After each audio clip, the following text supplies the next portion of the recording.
하나님은 우리 인간을 창조하셨습니다. 하나님의 형상을 따라, 하나님의 모습을 따라 우리를 만드셨습니다. 하나님이 이르시되 우리의 형상을 따라 우리의 모양대로 우리가 사람을 만들고 그들로 바다의 물고기와 하늘의 새와 가축과 온 땅과 땅에 기는 모든 것을 다스리게 하자 하시고, 우리를 창조한 하나님의 의도가 여기에 있습니다. 하나님의 형상으로 이런 일을 하도록 하자. 하나님의 형상을 따라서 창조되었다는 것이 무엇입니까? 우리를 보면 하나님의 모습이 보인다는 거예요. 우리가 하나님을 나타내는 존재로 우리를 만드셨다는 거예요. 그러면 누구를 향해서 하나님을 보여줘야 됩니까? 누구를 위해서 하나님을 나타내야 되는 겁니까? 사람 말고 다른 피조물들에게 하나님의 모습을 보여주라는 거죠. 다른 피조물들, 다른 종들에게. 다른 종이 뭐예요? 피조물이. 오늘 본문에 바닷속의 물고기, 하늘의 새, 땅에 기는 짐승들, 하늘의 새, 그리고 미생물까지, 곤충들까지 하나님의 모습을 보여주라는 거예요. 보여주라는 거예요. 그래서 하나님의 형상이라고 하는 것은, 하나님의 모습을 보여준다고 하는 것은 문화 명령과 연관이 있어요. 문화 명령, 컬처, 문화 명령과 관계가 있어요. 자연을 다스리는 명령이에요. 하나님께서 주신 이 하나님의 모습을 보여주는 것은 자연을 다스리는 문화 명령을 이행하는 그것이 하나님의 모습을 보여주는 거예요. 그게 뭐냐? 하나님이 하실 일을 하나님의 권한을 받아서 대신 좀 감당을 해라 하는 거예요. 대단한 축복이죠. 그러면 하나님처럼 행하는 것은 무슨 의미를 갖고 있을까요? 그 이전에 사람이 받은 복이 얼마나 많은지를 좀 우리가 알아야 돼요.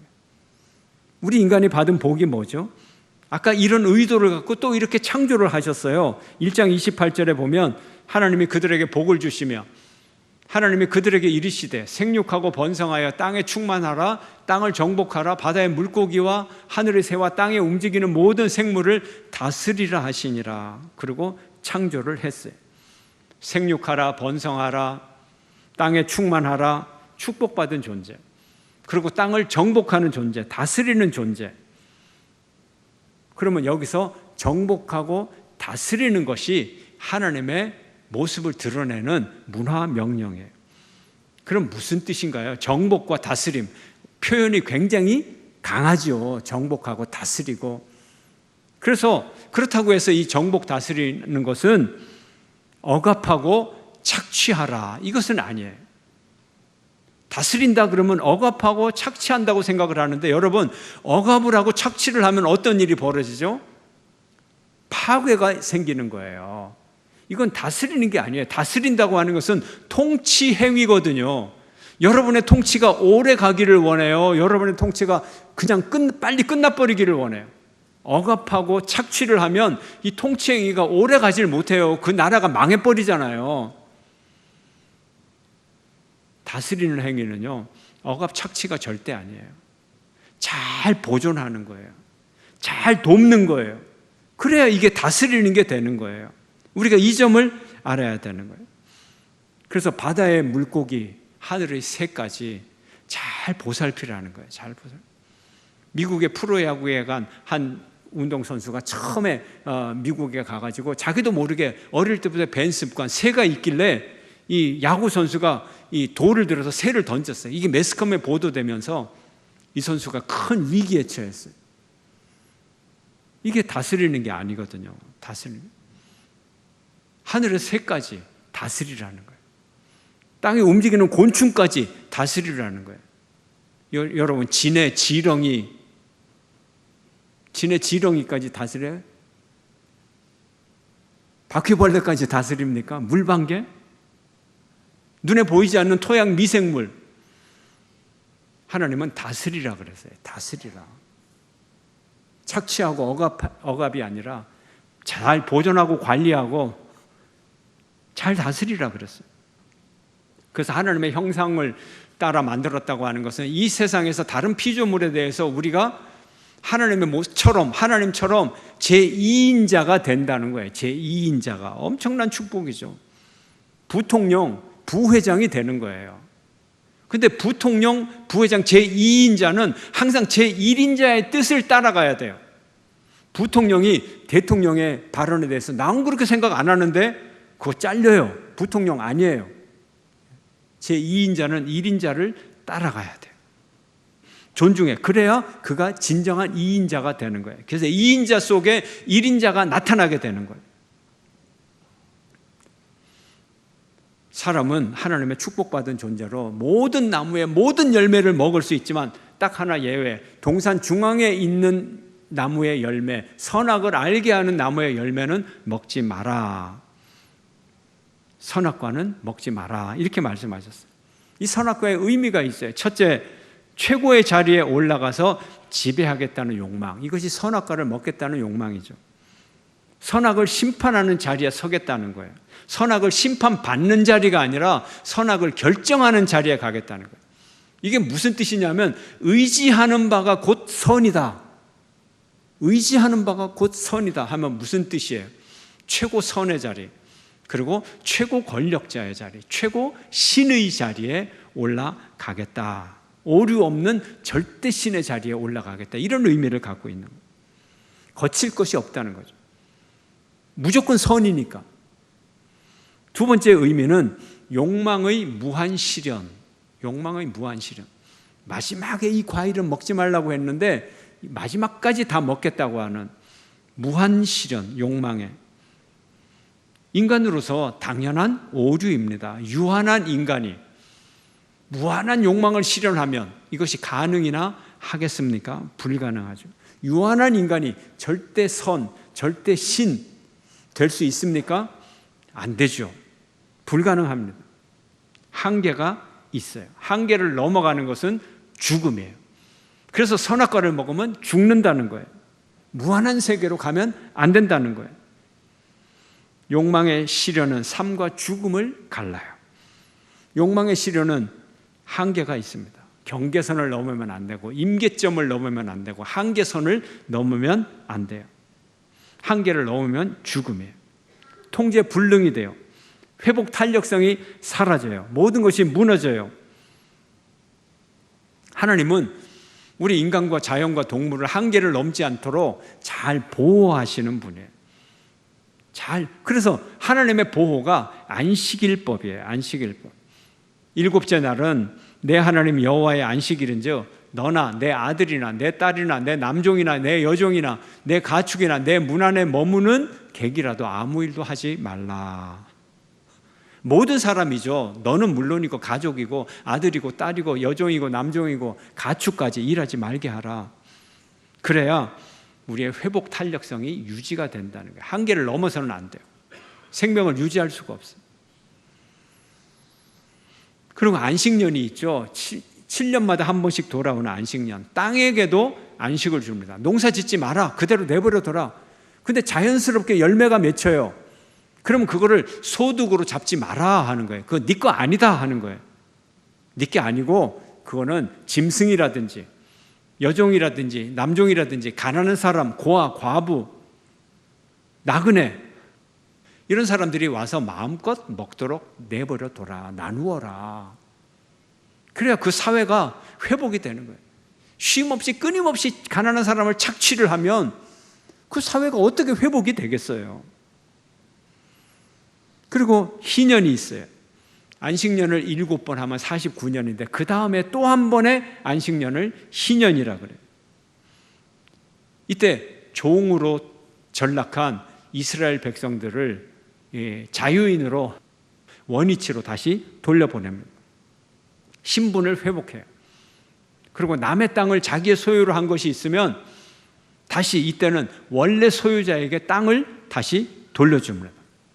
삶의 고통을 회복할 수 있도록 삶의 지속성, 일주일마다 한 번씩, 또 7년마다 한 번씩, 또 50년마다 한 번씩 회복의 기회를 주어서 삶이 지속되도록 지속성을 유지시켜주고 삶의 회복을 하나님이 주시는 하나님의 배려입니다. 배려.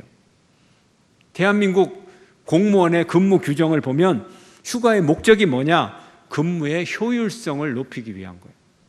막 일 시켜가지고 그냥 뻥 나자빠지게 하는 게 아니라 지속성, 업무의 지속성, 쉴 기회를 줘서 힘을 다시 얻게 하고 휴일을 주고 휴가를 주고, 이게 지속성이에요. 지속성. 회복의 기회를 줘야 되는 거예요. 선악과의 교훈 속에 이것이 들어있는 거예요. 그래서 선악과의 의미와 함께 선악과의 교훈은 첫째, 욕망의 한계를 기억을 하라 하는 거예요. 하나님은 사람에게 욕망을 충분히 만족할 다른 축복을 충분히 주었으니까 욕망의 한계를 기억하고 넘어가지 말라 하는 거죠. 둘째로, 인간 스스로 피조물임을 항상 기억하라. 하나님의 영역으로 도전하지 말고, 이건 죽음이다. 피조물임을 알고 그 피조물의 경계선 안에 있어라. 그 축복 안에 머물러 있어라 하는 거죠. 사람은 흙에서 온 존재라는 것을 잊지 말아야 합니다. 피조물입니다. 욕망의 한계를 기억하라는 말은 사람뿐만이 아니라 모든 피조물이 한계가 있다는 것을 기억하라는 거예요. 사람은 피조물이므로 하나님과, 창조주 하나님과는 엄연한 엄격한 구별, 차별, 거리가 있는 걸 인정을 해야 된다는 거예요. 선악과의 유혹 앞에 있는 아담과 하와의 상황, 지금이라도 선악과를 먹지 말고 멈추어야 살아가는 거예요. 지금 멈추지 않으면 죽음이에요. 한 발자국만 앞으로 나가면 죽음이에요. 하나님은 말씀하십니다. 선악을 알게 하는 나무의 열매는 먹지 말라. 내가 먹는 날에는 반드시 죽으리라. 죽으리라가 아니라 반드시 죽으리라 그랬어요. 죽음은 필연적이라 그랬어요. 뱀은 여자에게 말합니다. 너희가 결코 죽지 아니하리라. 가능성을 얘기하는 거예요. 뱀은 현대판 선악과를 따먹어도 죽지 않는다고 안전성을 말하고 있어요. 설마 그럴 리가 있겠어? 하나님은 현대판 선악과를 먹으면 반드시 죽는다고 말하고 있어요. 죽음의 필연성을 말하고 있어요. 이 상태로 오면 지구에 종말이 올 것이다. 그것은 나를 보여주는, 내 형상을 보여주는 행위가 아니기 때문이다. 다스리는 행위가 아니기 때문이다 하는 거죠. 이 상태로 가면 지구의 종말이 올 것이다. 생태학자들은 이런 이야기를 합니다. 여러분, 물에서 자라는 물벼룩이 있잖아요. 증식 속도가 엄청나게 빨라요. 물벼룩이 어느 정도로 증식하느냐? 1분에 한 번씩 분열합니다.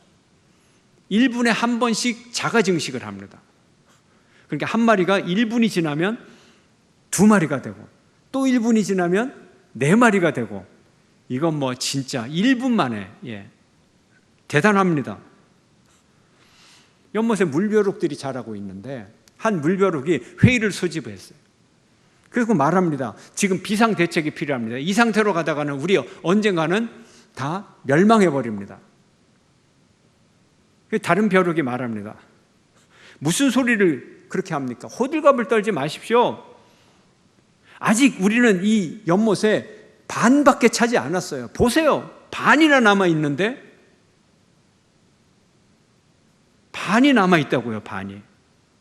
그런데 1분 후면 어떻게 되죠? 물벼룩은 1분 만에 어떻게 돼요? 1분 후면 어떻게 됩니까? 그 다음에 또 1분이 지나면 어떻게 돼요? 다 죽는 거죠. 다 죽는 거죠. 실제로 물벼룩은 자연현상에서도 이렇게 관찰이 됩니다. 막 번식하다가 먹을 거 다 먹어버리고 그 다음날 싹 죽어버려요. 이게 물벼룩의 인생이에요. 인류가 어떻게 될까요? 우리 세대에 막 발전하고 소비하고 막 미덕으로 삼다가 막 재앙을 얻어서 우리 세대에 다 죽어버려. 그럼 우리가 위대한 세대가 됩니까? 저주의 세대가 되는 겁니까? 기후의 문제가 모든 생활 영역에서 나타나고 있어요. 지구의 평균 기온이 1도 상승하면 얼음이 녹는 속도가 빨라져서 북극곰이 멸종 위기에 처합니다. 이미 1도가 올랐어요. 이 얘기를 할 때. 2도가 올라가면 그린란드 전체의 빙하가 녹고 마이애미, 맨해튼이 바다에 잠기고 수십만 명이 열사병에 죽습니다. 미국 사람 들으라고 마이애미, 맨해튼 얘기하는 거예요. 한국은 안 잠깁니까?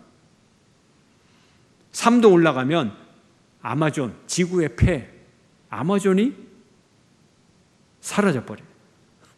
4도가 올라가면 뉴욕이 물에 잠겨요. 그 고층 빌딩이 다 잠겨버려요. 5도가 올라가면 정글이 불타고 가뭄과 홍수가 지구상에 전체 퍼져요. 6도가 올라가면 생물의 95%가 죽어요. 그래서 지금 1도는 이미 올라갔고 2도를 바라보면서 0.5도까지만 어떻게 좀 지탱할 수 없느냐, 그거예요. 근데 0.5도로 올라가면 그래도 우리에게 재앙이 와야죠. 6도가 문제가 아니에요. 0.5도가 문제예요. 결국 우리 모든 인류가 이 세대 안에 죽음의 길로 달려가는 것을 막을 대책이 없어요. 우리가 저지른 일이에요. 일단 가장 먼저 등장하는 논리가 경제성이에요. 경제성. 그러나 경제성의 생명을 보존해 주지는 않죠. 죽음 앞에서 돈이 무슨 소용이 있겠습니까? 원인과 결과의 이 인과율에는 필연성이 있어요. 필연성. 원인이 필연적으로 결과가 된다고 하는 인과율에는 필연성이 있어야 되는 거예요. 원인과 결과, 필연성. 이런 결과가 나와요. 오늘 우리가 이런 삶의 스타일을 계속 산다면 그냥 필연적으로 이런 결과가 나올 수밖에 없는 거예요. 집에 있는 물건들을 보니까 금속 아니면 플라스틱이더라고요. 둘 중에 하나더라고요. 그래도 과거에는 유리 제품이라든지 천연 섬유 제품이라든지 이런 게 좀 있었어요. 근데 지금은 금속, 플라스틱 둘 중에 하나예요. 유리 이런 제품은 아주 드물어요. 목재 아주 드물어요.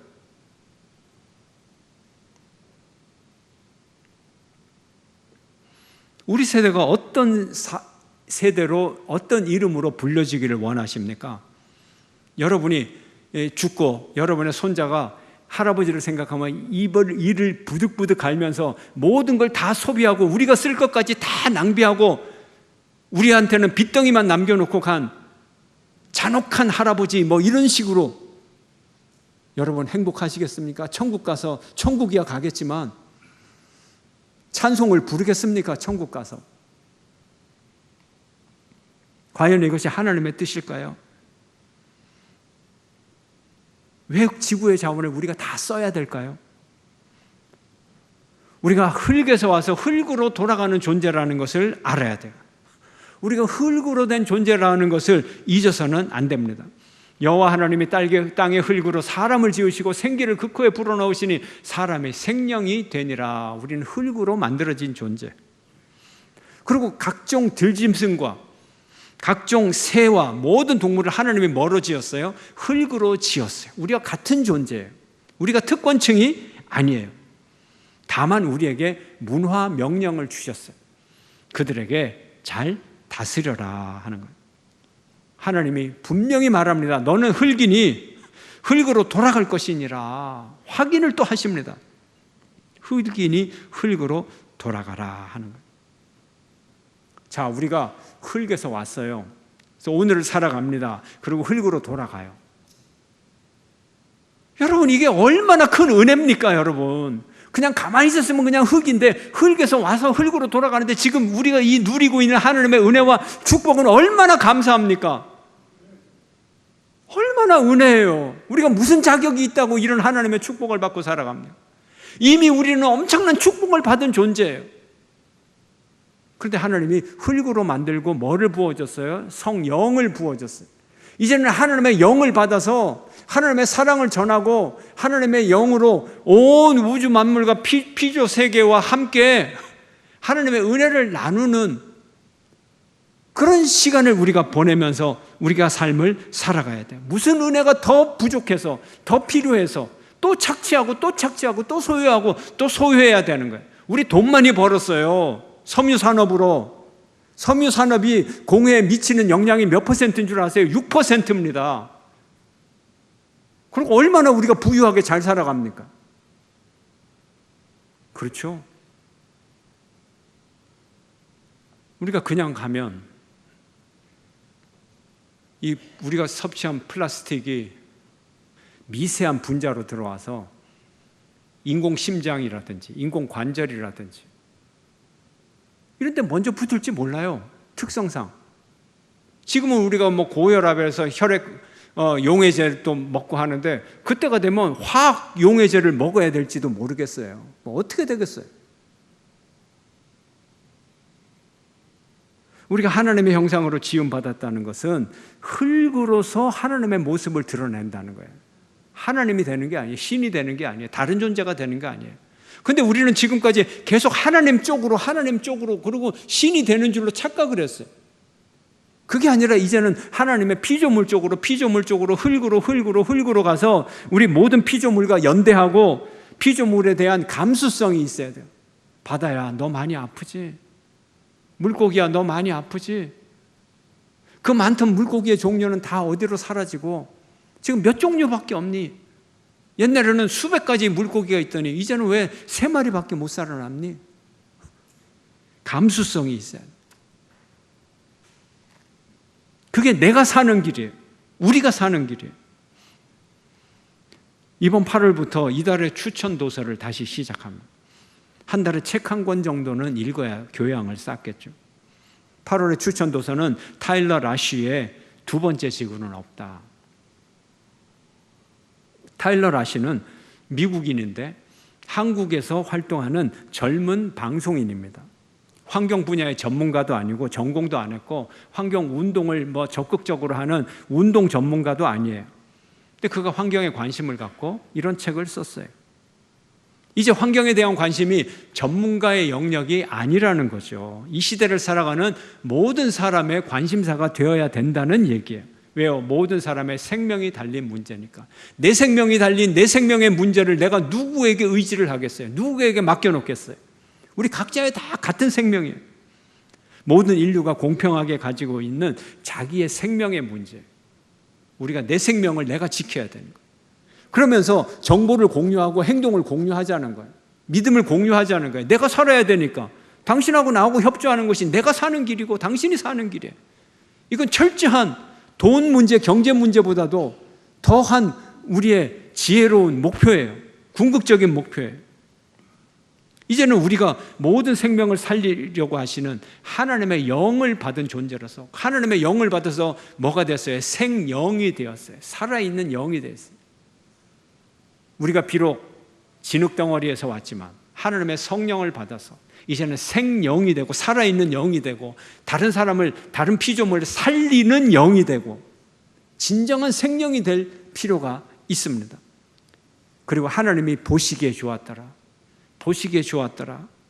그렇게 아름답고 그렇게 좋았던 창조물들을 하나님의 영으로, 하나님의 정신으로, 하나님의 마음으로, 하나님의 사랑으로 여전히 아름답게 가꾸고 회복시켜 나가는 저와 여러분이 되시기를 주의 이름으로 축원합니다.